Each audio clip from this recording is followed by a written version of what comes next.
হুজুর, আমি বিয়ে করেছি, আমার একটা ছেলে বাবুও আছে, কিন্তু আমার স্ত্রীর সাথে আমার ডিভোর্স হয়েছে। ডিভোর্স হওয়ার 1 বছর বেশি হয়ে গেছে। এখন আমার ওই স্ত্রী আবার কাছে আসতে চায়, আমার সাথে সংসার করতে চায়।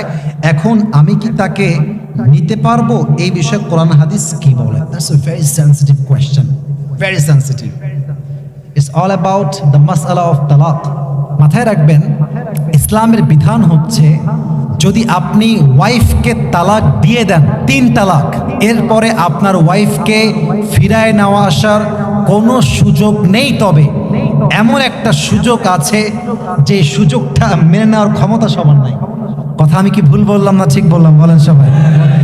এই জন্য আমি মাঝে মাঝে বলি, ভাইরে, তালাকটাকে এত সহজভাবে নিবেন না। মাথায় রাখবেন, তালাকটা এত সেনসিটিভ। আপনি মজা করে বলেন আর সিরিয়াস হয়ে বলেন, তালাক কিন্তু হয়ে যাবে। তালাক এতটা সেনসিটিভ কেন?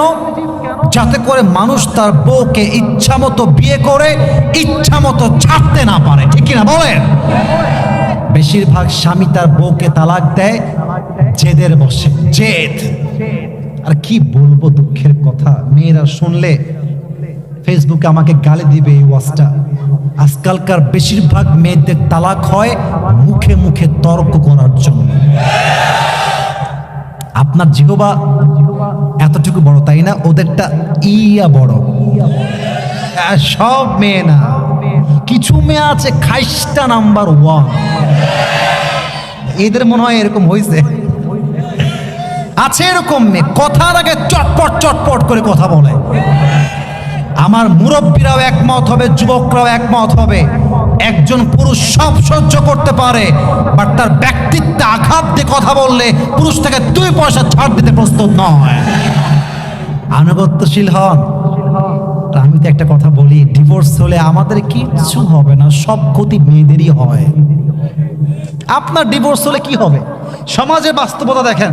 ডায়লগ দিচ্ছি, ডায়লগ সমাজে ডায়লগ।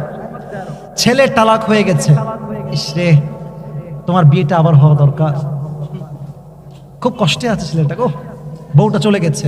আর মেয়ের তালাক হইলে, আরে তুই তো ডিভোর্সি, আরে তুই তো স্বামীর ঘর করতে পারিস না, তোর মতো ডিভোর্সিকে কে বিয়ে করবে? অর্থাৎ পুরুষদের তালাক হওয়ার পরে জীবনটা কিন্তু সহজ, বাট মেয়েদের জীবনটা কিন্তু এতটাও সহজ নয়। ঠিক কিনা বলেন?